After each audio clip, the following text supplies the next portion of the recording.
For this lesson, we're going to learn a new verb tense.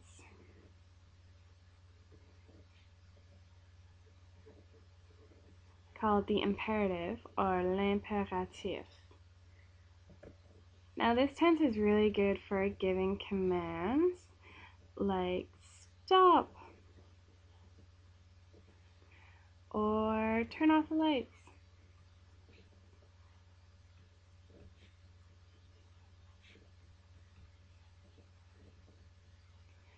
Or making suggestions like buckle up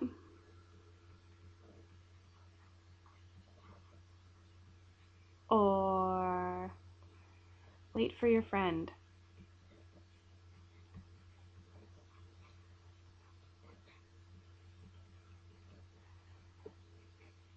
Now notice how in the English you don't need a subject in front of any of these phrases.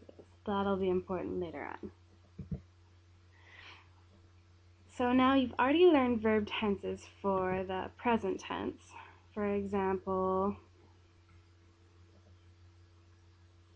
je fais, I do or make. You've learned verb tense for the future, le futur proche, which uses aller, so je vais aller in the present tense, and then faire is your verb and the infinitive. And you've learned a verb tense for the past, le passé composé, and my accent disappeared on me.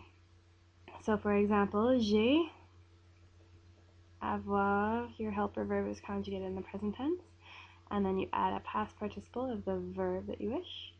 J'ai fait, I did do or I did make. Now for most verb tenses, you use all of these subjects, but for the imperative, you don't need to use je, il, elle, on, qui, or il and elle plural, because you can't really give commands or suggestions to those people. If you were giving a command to yourself, you would use tu, like you'd be talking to you in the second person sort of form. If you were talking to a him or a her and giving them commands, it would be a tu again, because you'd be talking directly to them.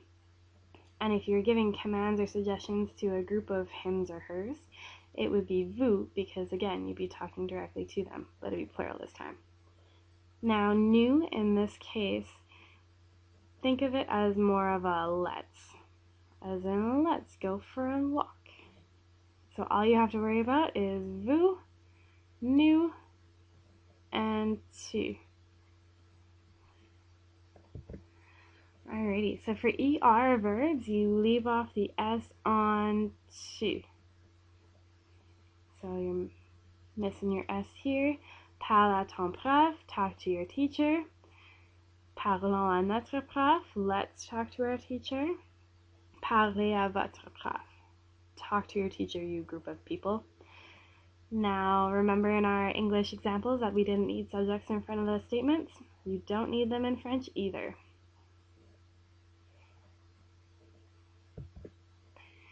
For irregular ER verbs, it's the same as for regular ER verbs, wherein you don't use an S with tu. So if you were to conjugate aller with tu in the present tense, it would normally be tu vas, but for the imperative, you can just get rid of that S and va voir le film, go see the movie. Same with ouvrir.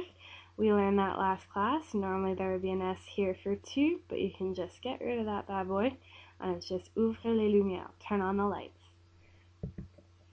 For IR verbs now, they stay just as they are. They stay the same. So tu has your S here, finis tes devoirs, finissons nos devoirs, let's finish our homework, and finissez vos devoirs, you group of people, finish your homework. Once again, you do not need to use the subjects in front of the verb here. RE verbs are identical to IR verbs where they stay the same as well. So you have your S here with tu, attends ton ami, wait for your friend, attendons notre ami, wait for our friend, and attendez votre ami, wait for your friend, you group of people. And one more time, you do not need to use your subjects in front of your verbs. Now for negatives, your ne pas, ne plus, ne rien, ne jamais, whatever ones you can think of, will just go around the verb. So ne pas, ne and pas goes around the verb. For example, we have respirer, which would be conjugated to vous with the EZ there. So we'll just add our ne in front and our pas behind because it goes around the verb. So ne respirez pas, don't breathe, you people. That's a joke, please keep breathing. We also have dit, which would be with tu, because if it was nous, it'd be nous disons, and if it was vous, it'd be dites, D-I-T-E-S. So we'll just add a ne in here, and a pas. Ne dis pas, don't say it, don't say anything.